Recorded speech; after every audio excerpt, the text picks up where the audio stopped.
Fun fact number 187. It's going to be chapter 18, The Plan from Children of Light. Let me put these on. Okay, Lucky Power. Chapter 18, Children of Light, The Plan. Hobarth.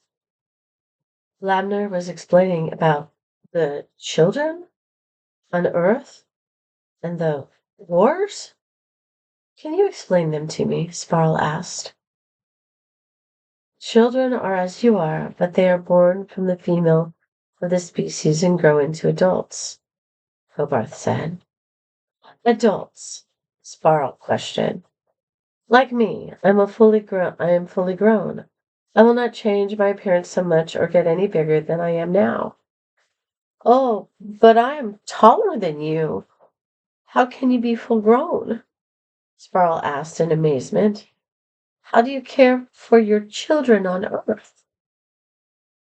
The care of Earth children has evolved over the years.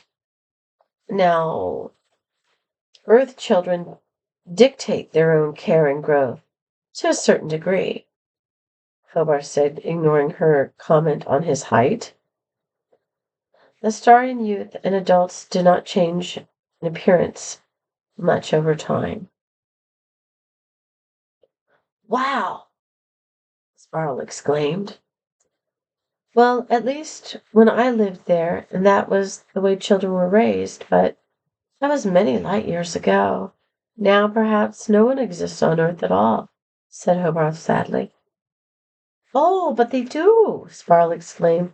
For some reason he believed her and felt better about the homesickness he had been experiencing recently. Tonight was the night. The scheme was in place. He was to meet Tylo in the glade for a picnic, dinner, and whatever. You are somewhere else today, Hobarth, said Ryan. She was sitting beside him and braiding Sparl's hair the way he had shown her. Hobarth did not reply. Hobarth, can we go to the glade and swim today? Sparl asked. No, not today, answered Hobarth. Both females looked at Hobarth in a puzzled manner. I want to join with you, Ryan, said Hobarth. Ryan did not speak at first. She sat so quietly. She frightened him. Of course, she said and smiled, but her eyes were clouded over with some sadness he did not understand. He thought, perhaps it is because she is so happy, and he convinced himself of this. That night he told Ryan and Sparl that he was going to visit Vladimir. He left and started towards the glade. Ryan had looked very sad and weak when he left. He thought, she is selfish.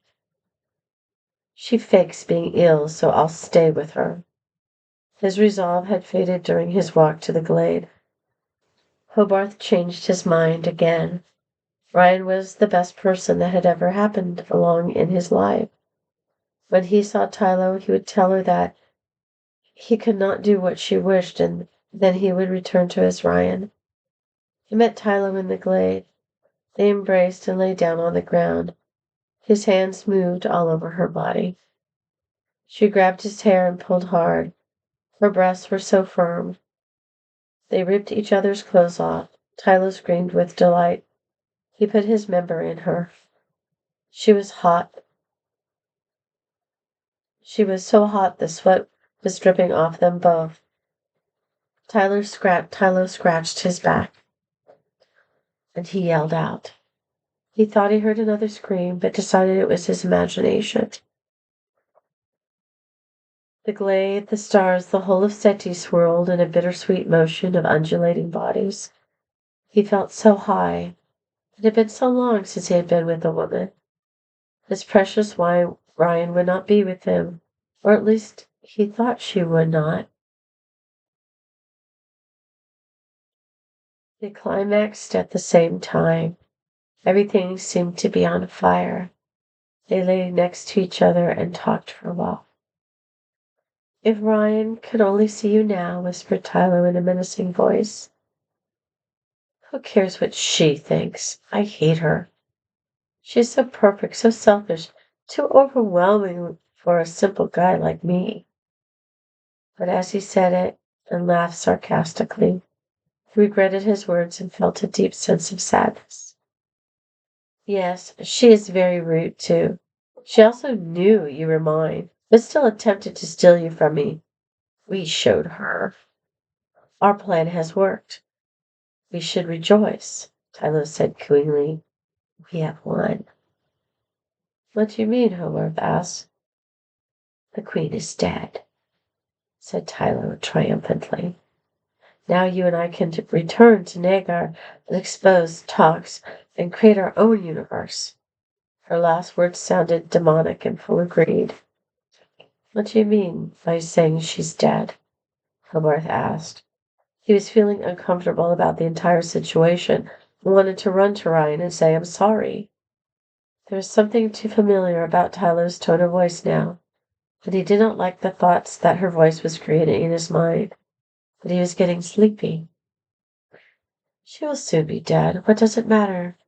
Go to sleep, Hobarth pet. Your questions will be answered in the morning. Tylo cooed again. Yes, he said almost automatically through, though he wanted to find Ryan and hold her. He could do nothing but fall asleep. When he awoke the next morning, everything was quieter than usual. Tylo had already returned to town. She met him as he entered the village. She had a sad look on her face, but whispered to Hobarth in delight, Everything is fine. Just fine. All the Starians had returned to their light forms. What was left of the crew of Zeus was huddled on the front steps crying, except Newly. She was nowhere to be found. Hobarth approached them with Tylo on his arm.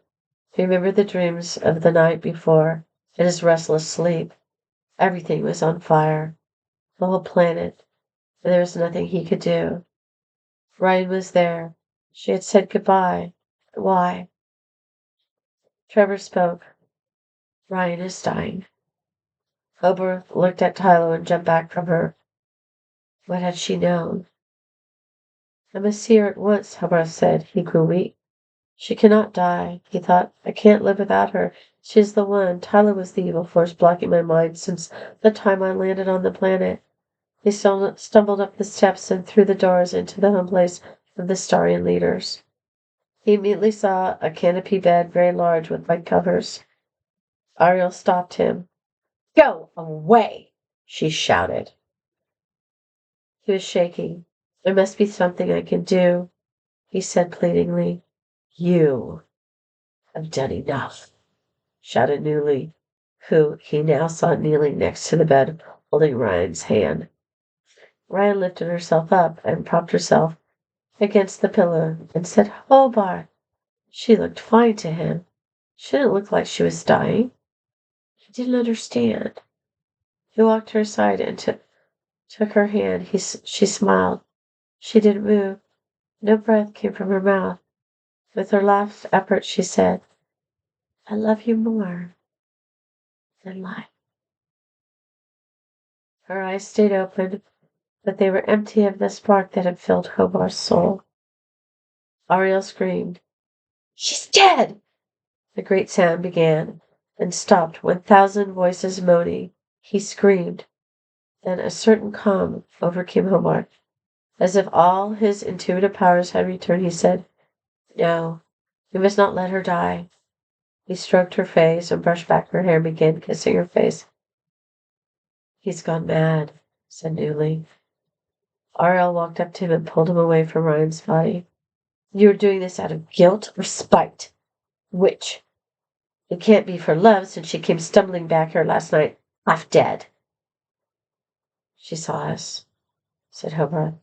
Tylo told her to go to the glade, and Tylo would listen to her, but she knew that was not true. She knew what she would find. Your mind was clouded by Tylo's thought control, for if your mind was not foggy, your natural talents would have told you that love is what sustains and creates a Starian, and hate is what destroys us.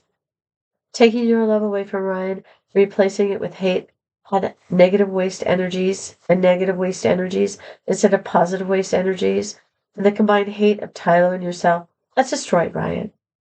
You killed her, Ariel said angrily. Somehow Hobarth knew what Ariel said was true. He had not thought that all these creatures were other life forms working on another level of physics and nature. The tears fell unceasingly from his eyes. He ran back to Ryan's side. He kissed her once alive lips, and as his tears fell on her face, he whispered, I love you, Ryan. I shall never love another the way I love you. I shall never love another again. He held her hand and felt something hold his hand back. She is still alive, he screamed. In this form, she is subject to human laws of death too, right? Ara replied, Yes, I guess so. Newly, do you know CPR? Hobarth asked. Of course, I'm a physician. Remember? That is a very ancient method to regain alive. Why do you not ask if I have shock devices that restart the human heart while we're speaking of ancient archaic methods? Newly said. Do you, and do you have your more advanced instruments and talents with you also? Hobarth asked. You're the telepath. Why do you ask? Newly said excitedly. Give me a few minutes. Get them, Hobarth said firmly. He began CPR on Ryan. She's dead, said Ariel in disbelief. This is morbid and barbaric. Hobarth performed cardiopulmonary resuscitation on Ryan for 15 minutes with no result, but he wasn't going to give up. He would die first. You watched Hobarth and said, You grow tired, my friend. If you believe, I believe. I've watched and comprehended this CPR. Let me take your place. We can train places all night, all day, whatever it takes to regain Ryan. Would it help if one of your lights entered Ryan to try to revive her? Hobarth asked. Stupid human. Our light was extinguished trying to revive her, and she would still not revive. She is the light that gives us life. How could you replace her?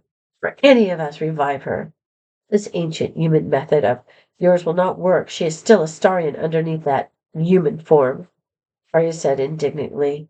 She was even shocked by the tone of her own voice, that was bitter and was weakened by the pounding and breathing on beloved Ryan's human body.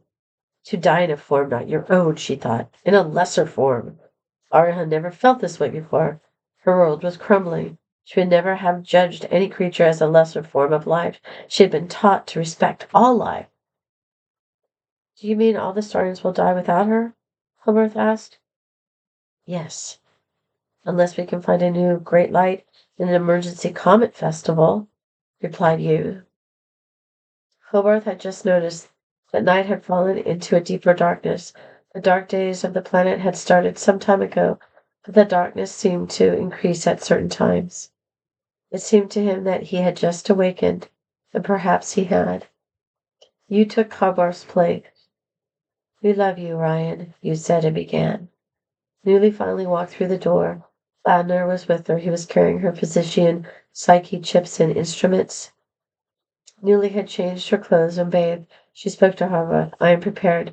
I have meditated and made everything clean. My mind is open. First we had to choose who would assist me. Vladimir has followed my example and is prepared. There was quite an argument over who would assist. Vladimir was chosen because of his advanced knowledge of the Starians and his mere strength, spiritually and physically, of quite a lot of equipment.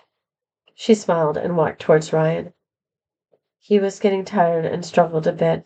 Ariel stood by and watched in horror, though she had begun to soften a little and hoped they actually could succeed. I will ask anyone who will help to lay your hands on Ryan's body. I will resume the CPR as soon as I make a diagnosis. Lily walked over to Ryan and used a sound reflector to determine signs of life and laid her hands on the chakra areas of Ryan's body. She looked at Hobarth and said, We will do what we can, but there's not much more that can be done physically. Then all that really remains is hope and faith, said Hobarth. A few Starians in the room put their hands on Ryan. Latimer put his healing chips in the sound wheel. He adjusted the volume. The chip would last 6 hours, then switched to a second chip, then a third, then the fourth, which he now placed in the machine. The chips would allow for 24 hours of uninterrupted music healing. Newly resumed the CPR and you relaxed. Vladimir prepared electric shocks and moved towards Ryan. Newly placed the electric pegs near Ryan's human heart. Her body shook with each wave of electricity. Hobarth took over the CPR, then Vladimir, then you. Ariel stood back in amazement of their perseverance, but still did not believe. As the fourth chip ended, Newly said, "We have tried for 24 hours now, Hobarth. I believe hope is extinguished and faith has fallen asleep." In a flurry of denial, Hobarth continued the CPR, applied the shocks to Ryan's body. Her body jumped and jumped. "You're doing it too fast. Her cell structure will be permanently altered. She is dead. Give up. All you're accomplishing is a burning and bruising of the skin and wearing on your own nerves," Newly screamed, finally losing her composure. Ariel ran to Hobarth's side and tried to restrain him. The others slowly began to walk out of the room. Vladimir popped the chips out of the player and put in Hobarth's favorite song, the song the Joining Council had chosen from Earth to open the joining ceremonies, "Journey to My Heart." Vladimir turned to look at Ryan, Hobarth, and Ariel as the words began. To his surprise, Ariel and Hobarth were no longer struggling. They were standing side by side, holding hands and staring with tears in their eyes at Ryan's body. Everyone now had exited the room, except for these four. Vladimir hesitantly walked over to the bedside, as if he were afraid of breaking some spell. So that was chapter 18, The Plan. Action has started. The next chapter I'll be reading, eventually, is chapter 19. It is called The Other Side. Ciao, Bellas.